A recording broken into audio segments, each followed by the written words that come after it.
Subscribe करें और bell दबाएं ताकि कोई खबर रह न जाए।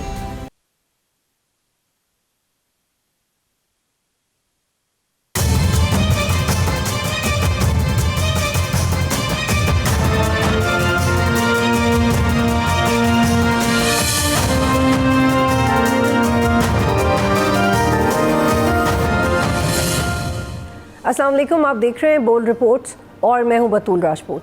पिछले घंटे बहुत अलार्मिंग रहे हैं पूरी दुनिया के लिए और कुछ लोग ये भी ओपिनियन दे रहे हैं कि क्या खुदा न खास्ता एक वर्ल्ड वॉर छिड़ गई है। इसके हक़ाइक़ बहुत तशवीशनाक और ख़तरनाक है।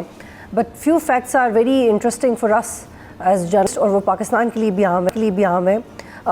2 दिन पहले हमने देखा कि एक विज़िट होता है मोदी साहब का इज़राइल में, वो 2 दिन का विज़िट होता है और उसके बाद ईरान पे भी अटैक किया जाता है और in the mean while Pakistan पे भी अफ़गानिस्तान की तरफ से हमला किया जाता है। जॉइंट अटैक किया गया यूएस और इज़राइल की तरफ से। और इससे पहले भी ट्रंप साहब कई मौक़ों पे कह चुके हैं कि हमें पता है उनके सुप्रीम लीडर कहाँ छुपे हुए हैं और उनके डोमेस्टिक इशूज़ को इस्टेब्लिश करके ये ओपिनियन दी गई कि हम नहीं चाहते कि ईरान में मासूम लोगों को मारा जाए। और with the phase of time हमने देखा कि वो जिस तरह का इंटरेस्ट वेनेजुएला की तरफ शो किया गया था वही ईरान के साथ हुआ। क्या हम ये देखेंगे कि ईरान में इवेंचुअली रिजीम चेंज होगा और उसके बाद ये मामलात रुक जाएंगे, या खुदा न खास्ता ये रीजनल मामला बढ़ गया है और पाकिस्तान का जो इसमें इंटरेस्ट है वो कितना अहम है, क्योंकि पाकिस्तान का western border, eastern border, southern border एक फ्रंट बन गया पाकिस्तान के लिए। और क्या पाकिस्तान को वक्ती तौर पर डाइवर्ट किया गया था अफ़गानिस्तान की तरफ और फिर ये अटैक्स इनिशिएट हुए। इन्हीं नुकात पे और बहुत सारे नुकात पे बात करेंगे। डॉक्टर कमर चीमा साहब इंटरनेशनल रिलेशंस एक्सपर्ट हैं, डिफेंस एनालिस्ट हैं, मेरे साथ मौजूद हैं। अली के चिश्ती साहब मौजूद हैं, one of my favourite security experts. बहुत शुक्रिया आप दोनों का ज्वाइन करने के लिए। चीमा साहब, आप से मैं शुरू करूंगी। अमेरिका और ईरान में ओमान की सालिसी में मुज़ाकरात हो रहे थे, बड़ा एक मस्बत माहौल था। ओमान के वज़ीर ख़ारजा 24 घंटे पहले कहते हैं कि मुज़ाकरात में नुमाया पेशरफ्त हुई है, लग रहा था कि एक डिप्लोमेटिक ब्रेक थ्रू होगा। इसके बाद ईरान पे हमला हो जाता है, अमेरिका भी इसमें शरीक है। ये क्यों किया गया, इसकी ज़रूरत क्यों पेश आई? एक तरफ मुज़ाकरात and the very next moment you see a military action, why? देखिए, इसकी ज़रूरत मुझे ऐसे लग रहा है कि अमेरिकी प्रेसिडेंट जो है ना, उनके अंदर कोई उस तरह पेशेंस नहीं है। वो समझते हैं कि मुझे बहुत जल्द नताइज हासिल करने हैं, जो उनकी सोच है। और इस सिलसिले में अगर आप उनका माइंडसेट अगर रीड करें तो मैं भी उनकी ट्रंप साहब की एक ट्वीट बहुत पुरानी 2011 की देख रहा था, जहाँ पे वो कह रहे थे कि जनाब जो ओबामा है वो ईरान पे हमला करना चाहता है ताकि वो दोबारा री इलेक्शन की तैयारी कर सके। और आज आप देखें क्या सिचुएशन है कि 15 साल बाद ट्रंप साहब को हमला करना पड़ गया। और कहते थे वो यही थे कि हम जंगें नहीं करना चाहते, ये गैर ज़रूरी जंगें हैं और हमारा फोकस जो है वो वेस्टर्न हेमिस्फेयर में है। मुझे ज़ाती तौर पे ये लगता है कि अमेरिका के लिए जो इम्पोर्टेंट चीज़ है वो एनर्जी है इस खित्ते में।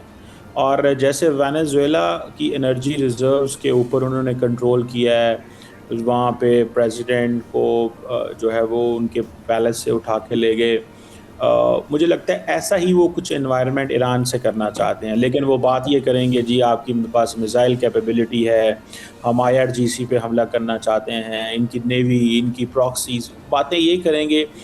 रियल चीज़ ये है कि ईरानी एनर्जी रिसोर्सेज चाइना अवेलेबल नहीं होने चाहिए। और मुझे ये भी अंडरस्टैंडिंग है कि ईरान, इजराइल के ऑब्जेक्टिव्स और हैं ईरान के ऊपर स्ट्राइक करने के, और अमेरिका के ऑब्जेक्टिव्स बिल्कुल और हैं। लेकिन दोनों इस वक्त नज़र ये आ रहा है कि शायद इकट्ठे एक जैसी सोच रखते हैं, लेकिन अमेरिकी एडमिनिस्ट्रेशन वहाँ पे उस काम के लिए हिट नहीं कर रही जिसके लिए इजरायली लगे हैं। जी, अब ये बहुत अहम नुक्ता है अली, एक तो इसको भी एड्रेस कीजिएगा कि आपके नज़दीक इस बात का क्या जवाब है कि अमेरिकन इंटरेस्ट और हैं और इजराइल के इंटरेस्ट और हैं। और इसके अलावा ये कि ईरान की आला सिविल और अस्करी शख्सियात को टारगेट किया गया। इससे पहले ईरानी सदर की रिहाइश गाह को टारगेट किया गया। ईरान की तरफ से इसराइल पर रिटेलिएटरी स्ट्राइक्स भी हो रही हैं, लेकिन अमेरिका ने हज़ारों फ़ौजी मशरिक़ वस्ता में डिप्लॉय किए। एक बड़ी एक्टिविटी देख रहे हैं हम मिडल ईस्ट में, बेसिस के ऊपर भी 2 बड़े एयरक्राफ्ट भी ईरान के करीब मौजूद हैं। आपको लगता है कि इतनी बड़ी एक्सरसाइज और एक्टिविटी का मुकाबला ईरान इफ़ेक्टिवली कर सकता है? जी, तो सबसे पहले तो हमें समझना पड़ेगा कि ऑफ कोर्स अमेरिका क्या चाह रहा है किसी भी जंग में स्टार्ट करने के लिए। इसके पॉलिटिकल ऑब्जेक्टिव हो रहे हैं। आई थिंक चीमा साहब is spot on. The American और ऑफ कोर्स जो इजरायली इंटरेस्ट हैं वो बिल्कुल डिफरेंट हैं। The political objectives for America going into Iran is to restore deterrence और वो energy के लिए भी of course is one part where they want to see that thing and of course ये इसे कहते हैं of course alliance deterrence और restoration some इसे जंग में तो और of course उनका political objective है regime change। ईरान जो है वो of course वहाँ पे जा रहा है because Iran see it of course as a direct threat to its safety और of course जो पिछली जंग हुई थी उसमें जो embarrassment हुई थी Iran wants to restore that of course optics and at the same time of course joint objective of United States and Israel is to bring a change of regime inside Iran। वो जो मौका था जब mobs हुए थे वो निकल चुका था एंड ऑफ कोर्स अगर आपने देखा होगा कि इनकी नेगोशिएशंस भी हुई ओमान में तो उन्होंने ईरान ने एग्रीमेंट कर लिया था कि ऑफ कोर्स वो न्यूक्लियर जो यूरेनियम एनहांसमेंट है उस पर बिल्कुल जो है go off from it and of course ये जो जो अमेरिकन और इजरायली जॉइंट अटैक है ऑफ कोर्स वो हुआ। अब इजराइल का रिएक्शन बड़ा इंटरेस्टिंग है सॉरी ईरान का रिएक्शन बड़ा इंटरेस्टिंग है। व्हाट इंस्टेड ऑफ कोर्स उसने इजराइल पे अटैक किया but it has attacked Middle East और जीसीसी कंट्रीज जहाँ पे यूनाइटेड स्टेट्स के बेसिस थे। Now it has regional implications because UAE हो गया या बहरीन हो गया and all these GCC countries जिसमें सऊदी अरेबिया भी शामिल है has made a red line और उन्होंने अलाउ नहीं किया था अमेरिकन बेसेस और of course even their air corridors to be used against Iran. तो जो उसका जो इरेशनल मैं कहूँगा आज रिएक्शन है उससे पाकिस्तान के लिए भी ऑफ कोर्स एक पॉलिसी इम्प्लीकेशंस आएंगे। It would be a tough call for Pakistan क्योंकि पाकिस्तान जो है ईरान की सोवरेनिटी चाहता है। Iran has become from an enemy to neutral to a friendly country कि उसने बहुत ज़्यादा इजराइल जब कॉन्फ्लिक्ट हुआ था उनके साथ पाकिस्तान ने उसकी हेल्प की थी एंड ऑफ कोर्स उसने फिर बीएलए के 220 मेंबर्स दिए और ऑफ कोर्स चाबहार में जॉइंट आईएसआई ऑपरेशन उन्होंने करने दिया। तो उसके बाद जो था वो तो पाकिस्तान इज अ पॉलिसी कल्डेसेक क्योंकि अब जो है ऑफ कोर्स यूएई पे हमला हो चुका है और डिफरेंट जो पाकिस्तान के इत्तेहादी हैं करीबी उस पर हमला हो चुका है। तो पाकिस्तान वुड एक्चुअली कंडेम मेरे ख्याल से फॉरेन ऑफिस से स्टेटमेंट आनी चाहिए would condemn these attacks in Middle East at the same time would condemn attack on Iran as well. तो कोई ऐसी स्टेटमेंट आए जिससे रीअश्योरेंस आए। एक चीज़ वेरी इंपॉर्टेंट है कि ऑफ कोर्स अगर कोई इन्वेजन होता है या of course change of regime Iran में होती है तो उसके लिए regional security impact on Pakistan बहुत बड़ा होगा क्योंकि हमें ये देखना पड़ेगा कि खुदा न खास्ता रेजीम कोई ऐसी आके ना बैठ जाए जो कि एक और फ्रंट खुल जाए क्योंकि पाकिस्तान के पास 2 फ्रंट खुले हुए हैं और एक तीसरा ऑफ कोर्स तो उसमें मतलब we have to be very careful. जी अली आगे जाके इसके ऊपर स्पेसिफिकली बात करते हैं जो नुक्ता आपने उठाया है। कमर अभी अली भी यही मेंशन कर रहे थे कि ओमान के फॉरेन मिनिस्टर ने भी कहा है रिसेंटली कि ईरान एग्री कर गया था zero interest uranium stock piling के ऊपर तो फिर भी अटैक किया गया। तो आप ये कह रहे हैं कि ये सिर्फ वॉलेटाइल नेचर की वजह से हुआ है ट्रंप साहब की या इसकी और भी कुछ वजूहात हो सकती हैं? देखिए वह जैसे चिश्ती साहब बात कर रहे थे देखिए स्टॉक पाइल्स का मसला जो है ना वो भी कोई इतना नहीं है कि आप देखिए ईरान आईए के साथ कोऑपरेट कर रहा है इंटरनेशनल एटॉमिक एनर्जी एजेंसी के साथ। ईरान एनपीटी का मेंबर है तो न्यूक्लियर नॉन प्रोलिफरेशन ट्रीटी। अच्छा जब आप इस तरह बैनुल अक़वामी अदारों के मेंबर हों आप इन अदारों के साथ काम करना चाहते हो आप इनके साथ कोऑपरेट करना चाहते हो आप अपनी फैसिलिटीज़ को ओपन करना चाहते हो तो मसला क्या है? मसला ये नहीं है। मसला ये है कि ईरान का जो डिटेरेंस इंफ्रास्ट्रक्चर ख़त्म हुआ उसके बाद अमेरिकन इजराइलियों ने समझा कि now is a time to get in Iran और वो ईरान के अंदर घुस गए जो जून पिछले साल जंग हुई। अमेरिकन ने कहा चलो ठीक है हम ये करते हैं कि हम चलो न्यूक्लियर पे करके तो वो क्योंकि उनका बड़ा पुराना है कि इसकी न्यूक्लियर साइट्स हैं ये वो सिर्फ न्यूक्लियर पे हिट करके अभी क्या किसको हिट कर रहे हैं? अभी वो लीडरशिप के पीछे भाग रहे हैं। ये बेसिकली फ्रस्ट्रेशन है ऑब्वियसली कि ईरान मान नहीं रहा जो उसको मानना चाहिए, ईरान कर नहीं रहा जो उसको करना चाहिए। ये अगर मैं सही मानों में देखूं तो मुझे ये एटलीस्ट ये फ्रस्ट्रेशन जो है उनके अंदर नज़र आती है। और बाकी इंटरनेशनल लॉ के पर्सपेक्टिव से मुझे याद है कि लास्ट टाइम जब अमेरिका ने ईरान पे अटैक किया था, इवन फ्रांस ने कंडेम किया था, फ्रांस ने, बिकॉज जो सारे का सारा रूल्स बेस्ड इंटरनेशनल सिस्टम है, आप कोई मुल्क जो है अगर वो न्यूक्लियर वेपन्स एक्वायर करना चाह रहा है तो आपके पास एक इंस्टीट्यूशनल मैकेनिज्म है उसको जकड़ने का, रोकने का। तो अगर वो उसका हिस्सा है एंड वो कोऑपरेट कर रहा है तो फिर आप क्यों उसको मारते हैं? तो ईरान के जो एम्बिशंस है मिडल ईस्ट में, वो उनके लिए प्रॉब्लम है। दरअसल ईरान का जो एबिलिटी है लॉन्ग रेंज मिसाइल्स की, वो उनके लिए प्रॉब्लम है। अब देखिए ना, अमेरिका ने हमला कर दिया, उन्होंने क्या किया, अब ये देखिए ये जंग बहुत जल्दी बंद हो जाएगी, मेरी अंडरस्टैंडिंग है, क्योंकि पैनिक तो मिडल ईस्ट में है।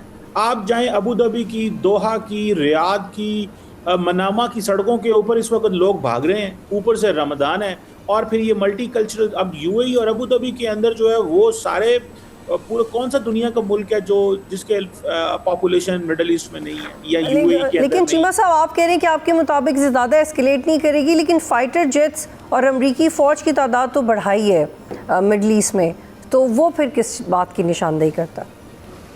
वो देखें, ये अमेरिका का तरीकाकार है बात करने का, वो इसी तरह बात करते हैं। डिप्लोमेसी भी चल रही है इतनी बड़े पैमाने के ऊपर, पूरे मिडल ईस्ट के अंदर जनाब वो अपनी एयरक्राफ्ट कैरियर्स भी लगा दिए हैं। अच्छा, जॉर्डन के अंदर अपने F-15 डाल दिए, फिर अबू धाबी के अंदर जो है वो high altitude long endurance aircraft हैं, फिर बहरीन के अंदर, इजराइल के अंदर, ये उनका स्टाइल है काम करने का। इधर एयरक्राफ्ट कैरियर जा रहे हैं, उधर कैरियर ग्रुप्स जा रहे हैं, इधर डायलॉग भी हो रहा है। अमेरिकन ऐसी बात करते हैं, रिपब्लिकन्स होते हैं ना, उनका माइंडसेट यही है। और फिर वो ट्रम्प साहब को एक बहुत बड़ा मसला है, वो कहते हैं मेरे पास वक्त बड़ा कम है कि मैंने इन 4 सालों में सारा कुछ करना है, जिसमें से ऑलमोस्ट 1.25 साल उनका हो गया है, तो ये अगले 3 साल पता नहीं किस तरह दुनिया के गुजरने हैं। लेकिन दैट्स हाउ ही वर्क्स, उसका काम करने का अंदाज यही है। ठीक, अब अली जैसे चीमा साहब भी बात करें कि उनके काम करने का तरीका यही है, वो समझते हैं उनके पास वक्त कम है, इसी वजह से वेनेजुएला के खिलाफ मिलिट्री एक्शन लिया गया, ग्रीनलैंड को भी धमकियाँ दी गई, कनाडा के खिलाफ भी मामलात ख़राब हुए। तो ये एक मिलिट्री माइंडसेट है फॉर एनी रीज़न जो ट्रम्प साहब लेके चल रहे हैं, और वो इसी माइंडसेट के साथ क्या तमाम तनाज़ों का अपने मुताबिक हल निकाल पाएंगे? क्योंकि पाकिस्तान की पोजीशन भी वल्नरेबल हो जाती है when it comes to defending Trump. देखिए, we need to understand as and I agree with Chima Saab of course on this that there is an American way जिसे कहते हैं leverage लेना, and of course this is how the Americans work. They exert pressure and of course they exert so much pressure that you are coerced into a deal, और eventually deal होगी। there is an understanding of policy understanding है। of course अभी मैं दोनों research paper पढ़ रहा था जो of course उनका जो think tank था, the whole idea was to coerce them into bringing the deal. There is a policy understanding in United States, शायद वो इसराइल में नहीं है क्योंकि इसराइल पुश करता है यूनाइटेड स्टेट्स को, दोनों एक पेज पे नहीं है कि वहाँ पे रिजीम चेंज लाना इतना आसान नहीं रहा है ईरान के अंदर। तो बहरहाल दे ऑफ कोर्स वो डिकैपिटेशन स्ट्राइक्स करेंगे, ये कुछ आपको 1-2 दिन और चलेंगी चीज़ें, एंड ऑफ कोर्स इसमें कोई ना कोई रैशनैलिटी ये आएगी कि वो कोहर्स होगा Iran into accepting lot of demands। जिस तरह से ईरान का जो रिएक्शन आया है ऑन मिडल ईस्ट, तो उससे तो ये लगता है कि ईरान जो रिजीम है of course they are ready for what we call the D-Day और आर्मागेडन फॉर ईरान। तो उनका जो इरेशनल रिएक्शन है, मैं कहूँगा अभी भी मैं से इरेशनल ही कहूँगा जो उन्होंने आज किया, it would further isolate Iran और उस पर होगा।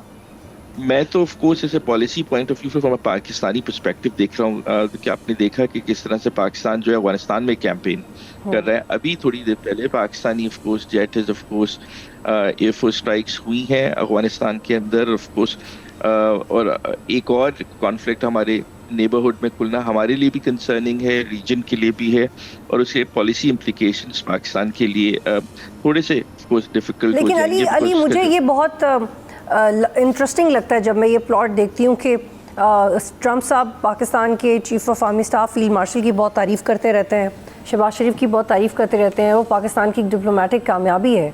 तो क्या इस स्टेज को पाकिस्तान इस्तेमाल कर सकता है इस कॉन्फ्लिक्ट को रोकने के लिए, क्योंकि जो पाकिस्तान की सफारती अहमियत अब है वो इससे पहले नहीं थी, उसकी यूटिलाइजेशन, उस पर कैपिटलाइज कर सकते हैं हम अपने भाई ईरान के? So Batul, I think we need to understand President Trump जो कहते हैं, my favorite field marshal, जो इसलिए कहते हैं कि not because of course the ceasefire, that is of course that's established कि पाकिस्तान ने किया and we showed our hard power. It's because Pakistan was directly negotiating with of course the United States, Iran, और जो Qatar पे जो हमला हुआ था of course जो US बेस पे first phase 7 का वो पाकिस्तान ने ब्रोकर किया था.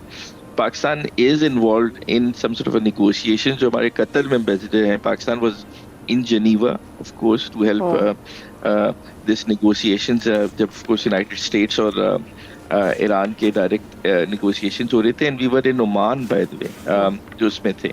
तो उसमें तो पाकिस्तान ने बड़ी बैक चैनल जो बातचीत की.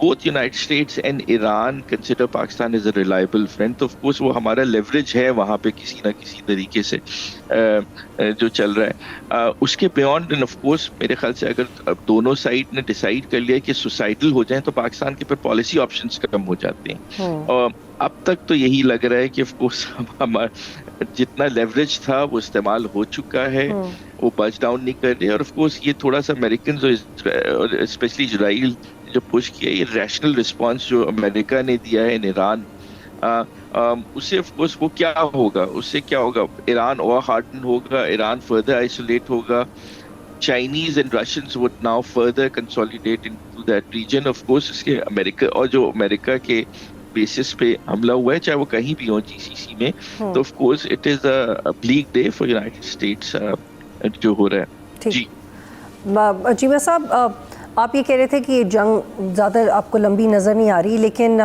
यूएस ने और इजरायली प्राइम मिनिस्टर ने भी कहा कि एग्जिस्टेंशियल थ्रेट है ईरान और टेररिस्ट रजीम है ईरान के अंदर.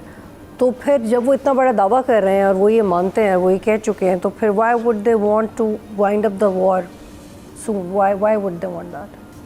देखिए, मैं ये समझता हूँ कि ये ईरान वो कहते रहते हैं टेररिस्ट रजीम है, सारा कुछ है, लेकिन सवाल ये पैदा होता है कि ईरान जो है वो उसका आपने डिटेरेंस इंफ्रास्ट्रक्चर ख़त्म कर दिया है.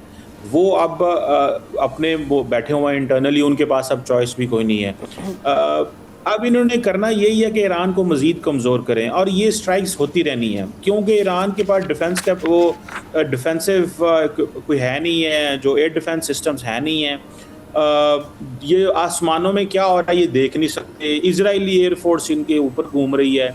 तो ये जंग बंद करवा सकते हैं सिर्फ और सिर्फ मज़ीद अटैक करके with in the middle east. ये जितनी भी अगर इन्होंने अमेरिकन एसेट्स जो है इंटरनेशनल वाटर्स में उन पे हमला किया तो उससे मज़ीद इम्प्लीकेशंस होंगी. ये जितनी जल्दी जंग करवा सकते हैं, ये मैरीटाइम डिस्ट्रप्शन इन्होंने करने की कोशिश की, वो इनके लिए मसला होगा. इनके पास एक ही हल है कि मिडल ईस्ट के अंदर इतने हमले करेंगे ये ईरानी करेंगे ताकि कहीं ना कहीं पर चीज़ों को जो है वो रोक दें. और दूसरी बात ये भी है कि लार्जली कोई ग्लोबल कंसेंसस तो नहीं है जो ईरान के बारे में कहा जा रहा है कि जी वो टेररिस्ट रजीम है. ना ही ठीक है, यूरोप, अमेरिका और ये सारा वेस्ट तो कहता है, ऑस्ट्रेलिया ने भी कह दिया, बरतानिया ने कह दिया, लेकिन मुस्लिम दुनिया तो नहीं ये कहती, जो अदर दुनिया है वो तो नहीं ये कहती. तो मेरा ख्याल है कि ये इनको वक्त लगेगा. तो चीमा साहब ये बताइएगा कि इस दफ़ा कौन मीडिएट कर सकता है, क्योंकि लास्ट टाइम जब कतर ने किया, कतर पे भी अटैक हुआ, अभी भी मिडल ईस्ट में अटैक्स हो रहे हैं, ईरान कर रहा है बेसिस के ऊपर, तो कौन इस्तीफ़ा सालसी करवा सकता है? मेरा नहीं ख्याल कुछ सालसी करवा सकता है. ना किसी के पास इतनी कैपेबिलिटी है, ना पॉलिटिकल कैपिटल है. अब अमेरिका की सालसी रशिया चाइना तो नहीं कराएंगे ना, और कौन सा मुल्क है. ओमान को तो इस्तेमाल किया गया, हालांकि ईरान के लिए अच्छा होता है जब ये टॉक शुरू हो रही थी कुछ अर्सा पहले तो अरब ममालिक को साथ बैठा लेता. आज जब अरब ममालिक के ऊपर हमले हो रहे हैं, उनकी वहाँ पे मिलिट्री जो अमेरिकन मिलिट्री टारगेट्स पे हमले हो रहे हैं, तो वो पार्ट ऑफ प्रोसेस होते. लेकिन ईरान उनको इसलिए शामिल नहीं करना चाहता था कि ईरान समझता था अगर मैंने इन अरबों के साथ इंगेज किया, तुर्की के साथ इंगेज किया, तो मेरी पोजीशन कॉम्प्रोमाइज़ होती है, बिकॉज वो एट पैरिटी देखते हैं इनको, बराबरी की सतह पे देखते हैं इनको. तो मुझे लगता है कि ये कोई मीडिएशन नहीं होगी, ये जब अमेरिका और इजराइल का दिल करेगा तभी ये चीज़ें बंद होगी। हाँ, अरब दुनिया का प्रेशर बढ़ेगा अमेरिकन के ऊपर कि इसको बंद करें, क्योंकि आप देखें ना, सारी दुनिया की मोबिलिटी तो रुक गई है। एमिरेट्स और कतर एयरलाइन अगर ऑपरेट नहीं कर रहे, अबू धाबी से या रियाद से बाकी जो एयरलाइंस ऑपरेट नहीं कर रही, मिडल ईस्ट की सारा फ्लो बंद हो गया है। तो आप पूरे की इमेजिन करें, ऑस्ट्रेलिया से लोगों ने कहीं जाना हो या साउथ ईस्ट एशिया से जाना हो, मिडल ईस्ट से आगे जाना हो, तो करोड़ों अरबों लोगों की मोबिलिटी जो है वो रुकने जा रही है। बहुत शुक्रिया आपका। चीमा अली के चिश्ती प्रोग्राम में ज्वाइन करे थे। यहाँ पे एक ब्रेक लेते हैं, फिर कंटिन्यू करेंगे।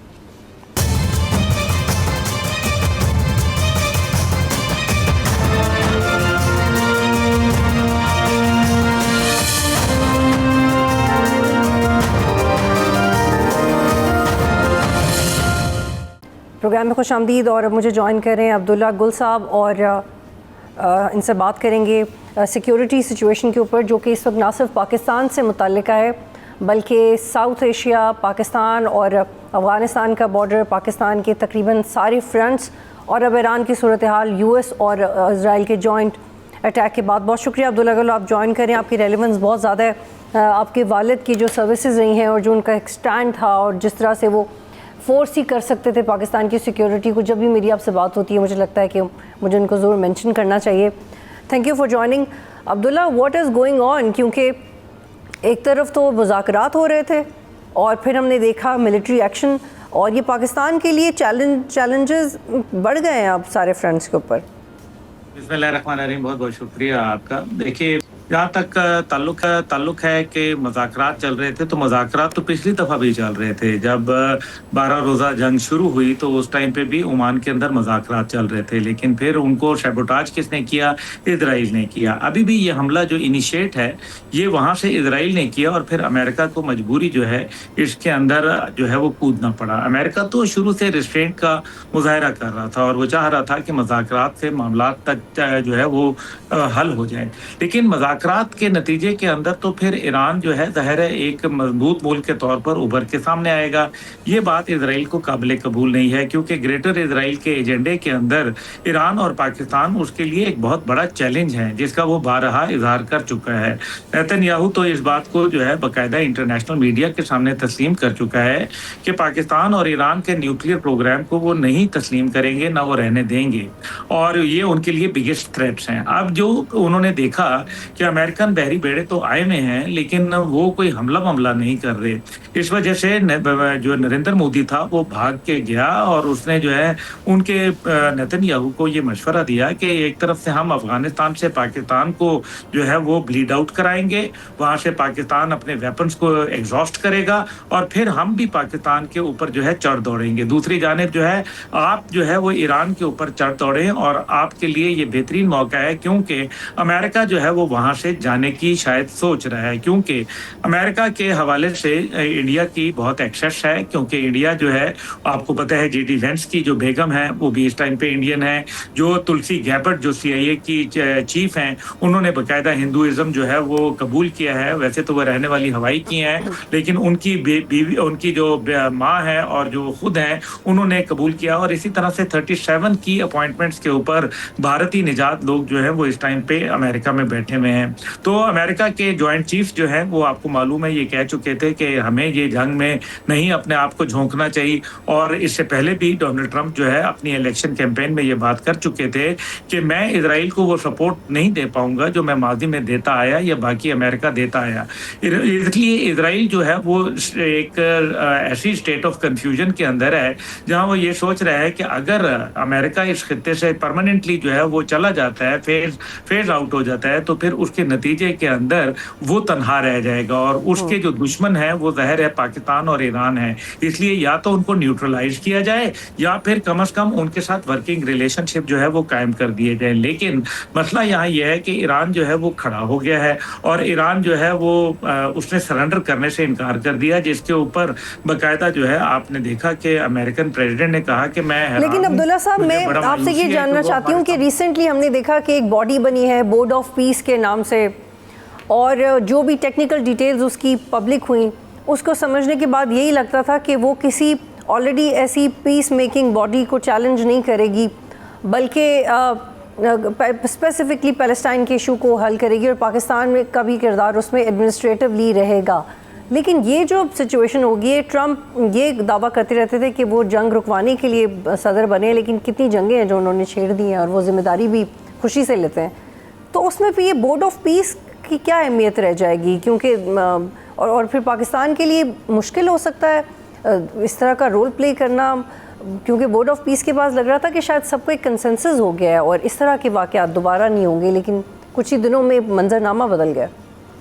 देखिए, बोर्ड ऑफ पीस की हैसियत क्या थी? पहले भी कोई हैसियत, क्या उसकी कोई कानूनी हैसियत है, क्या उसकी जो है वो इखलाकी हैसियत है? कोई भी हैसियत नहीं है जिसके अंदर फ़लस्तीन ही नहीं शामिल। आप उसको कौन सा बोर्ड और कौन सा पीस, ये तो बिल्कुल फारिग है। ये तो इसके अंदर कोई, ये तो एक ट्रंप साहब को ख्याल आया उसी तरीके से जिस तरह से शहजादा मोहम्मद बिन सलमान को जो है ख्याल आया था कि इस्लामी फ़ौज जो है वो बनाएंगे। ख्याल तो अच्छा था, लेकिन उसके बाद फिर वो अमल नहीं कर पाए। इसी तरीके से जो आपने देख लिया कि बोर्ड ऑफ पीस के अंदर जब इजराइल मौजूद है लेकिन फ़लस्तीन मौजूद नहीं है, दो फरीक में से एक है ही नहीं, तो फिर आप ये सारी बातें जो है, ये तो मेरे ख्याल में एक सिर्फ डोनाल्ड ट्रंप का एक क्लब है, उसके लोगों ने ज्वाइन कर लिया है। जब तक डोनाल्ड ट्रंप है तब तक शायद ये चलता रहेगा। उसके बाद जो है वो तू कौन और मैं खामखा ना, मेरे ख्याल है, मुझे तो लग रहा है कि डोनाल्ड ट्रंप की ज़िंदगी में ही हो, बल्कि बतौर इक़्तिदार के अंदर ही उनको जो है ये बोर्ड ऑफ पीस जो है कोई इसकी हैसियत नहीं रखेगा। आप देख लेना कि अमेरिका इतनी ताकत, इतनी धौंस, इतनी ज़बरदस्ती धमकी,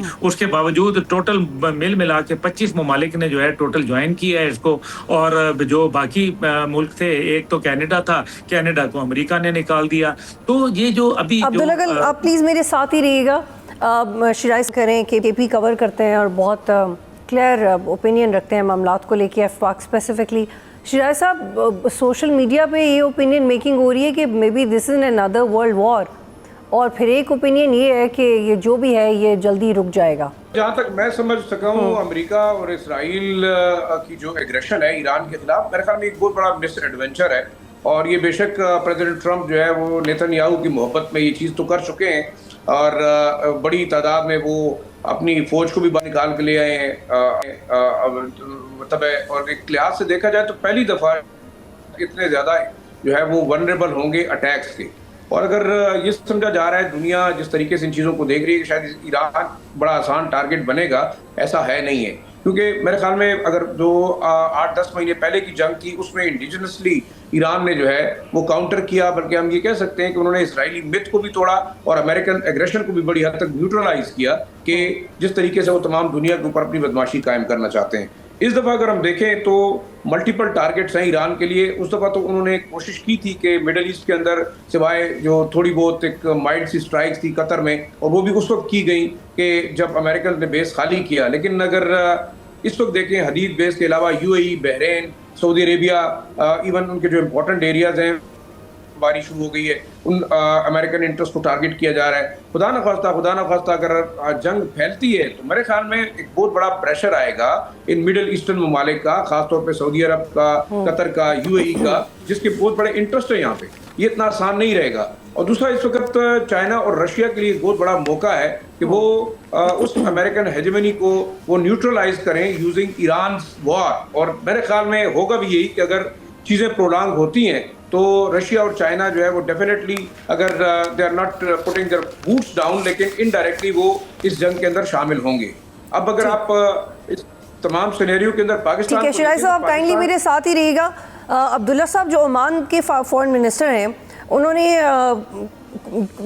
ये कहा कि zero enriched uranium stock piling के लिए ईरान ऑलरेडी मान चुका है, और during the talks it was said, और उसके बाद ये अटैक हो गया। तो फिर इससे ये वाज़ेह है कि Israel has nothing to do with nuclear weapons, या वो चाहते हैं इलेक्शंस हो, रिजीम चेंज हो जाए, या ये बहाना है सिर्फ न्यूक्लियर न्यूक्स का, क्योंकि ऑलरेडी 55% से ज़्यादा ईरान के न्यूक्स को और उनकी एबिलिटी को तो नुकसान पहुँचाया था। देखिए, न्यूक्लियर प्रोग्राम जो है वो तो जाहिर है दुनिया में सबसे ज़्यादा जो न्यूक्लियर प्रोग्राम से नुकसान हुआ वो अमेरिकन न्यूक्लियर प्रोग्राम से हुआ। दुनिया को जहां हमने हिरोशिमा नागासाकी को जो है निशाना बनते देखा, जहां अभी अमेरिका के सदर को जो है वो ईरान के अंदर हालिया मुजाहरों के अंदर लोगों की जो है वो लाशें नज़र आ रही हैं। पता नहीं वो 80,000 लोगों को जो गज़ा के अंदर जो लाशें बिछा दी गई वो उनको नज़र नहीं आ रही। हैरानकुन बात है, अजीब बात है। इसलिए जो बोर्ड ऑफ पीस या जिस तरह से हम पहले बात कर रहे थे, ये सब मेरे ख्याल में एक जिसको कहते हैं इनकी कोई हैसियत नहीं है। लेकिन आने वाले वक्त में मैं ये देख रहा हूँ कि ये जंग जो है ये जो है जल्दी थमने वाली नहीं है, क्योंकि पहले भी जो जंग थी वो 12 दिन लग गए थे। तब तो सिर्फ इजराइल था उसमें शामिल, अब अमेरिका भी शामिल है। अमेरिका और इजराइल ये चाहेंगे कि ये जंग जो है ये प्रोलॉन्ग ना हो, जबकि ईरान चाहेगा कि ये जंग प्रोलॉन्ग हो। अभी तो ईरान ने अपनी जो प्रॉक्सीज हैं खित्ते के अंदर उनको एक्टिव नहीं किया। जिस दिन वो एक्टिव हो गई तो उस दिन तो अजाब बन जाएगा इनके लिए। दूसरी बात यह है कि ईरान एज ए नेशन वो खड़ा हो गया है, और इस टाइम पे जो खिताई ममालिक थे जिसके अंदर ये तमाम ममालिक बैठे हुए थे जिन्होंने अमेरिका को एयर बेस दिए थे। देखें, ये कहना बड़ा आसान है कि इनके ऊपर हमला नहीं करना चाहिए था, वाकई नहीं करना चाहिए था। लेकिन अब जरा अफगानिस्तान की मुमासलत ले लें। अफगानिस्तान में बैठ के जो है तालिबान रजीम जो है वो यहाँ पाकिस्तान में दहशतगर्दी करवाती है, तो क्या पाकिस्तान ने फिर उनको टारगेट नहीं किया? तो फिर ये जस्टिफिकेशन तो फिर यहाँ भी होनी चाहिए कि नहीं नहीं वो तो हमारा दोस्त है, कोई बात नहीं। अगर उनके मुल्क से अगर कोई बैठ कर हम पर हमला कर रहा है, ये कौन सी जस्टिफिकेशन है? सऊदी अरब ने जो है वो इस टाइम पे ये कंडेम किया है कि ईरान को खिताई ममालिक पर हमला नहीं करना चाहिए, और मैं ये समझता हूँ कि ईरान को अपने दोस्त बनाने चाहिए।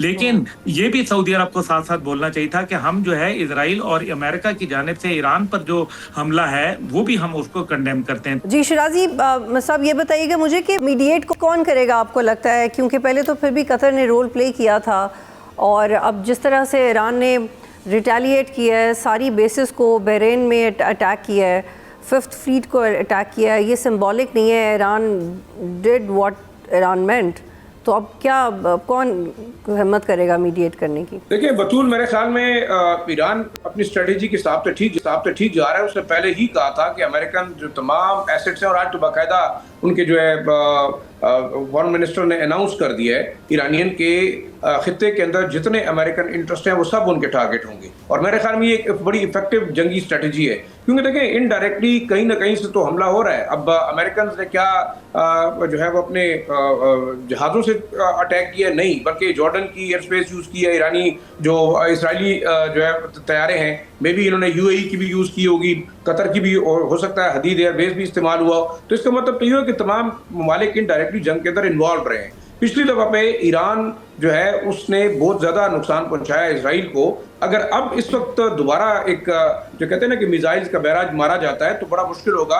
तल अवीव और इवन जो है वो ये इतलात है कि जेरूसलम के ऊपर भी हमला हुआ है, हैफा के ऊपर भी हुआ है, तो एक मुश्किलात बनेंगी। लेकिन मैं ये समझता हूँ अगर ईरानियन ने जो कमर्शियल हब टारगेट करने शुरू कर दिए यूएई और कतर के, अगर सऊदी अरब की तरफ वो नहीं भी जाता और यहाँ पे जो उनके ऑयल एंड गैस के जो है डिपॉजिट्स हैं उनको टारगेट करना शुरू कर दिया तो बड़ा मुश्किल होगा।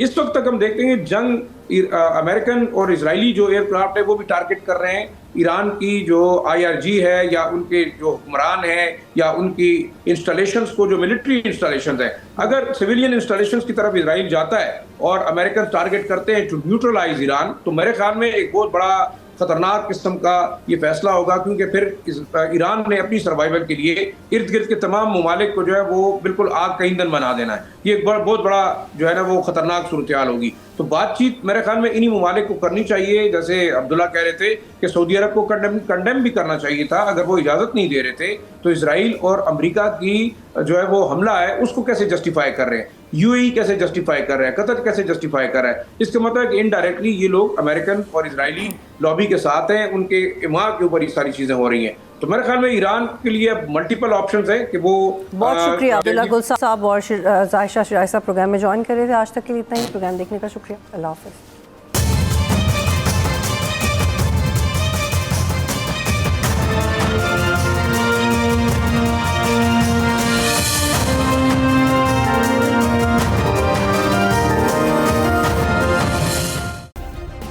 सब्सक्राइब करें और बेल दबाएं ताकि कोई खबर रह न जाए।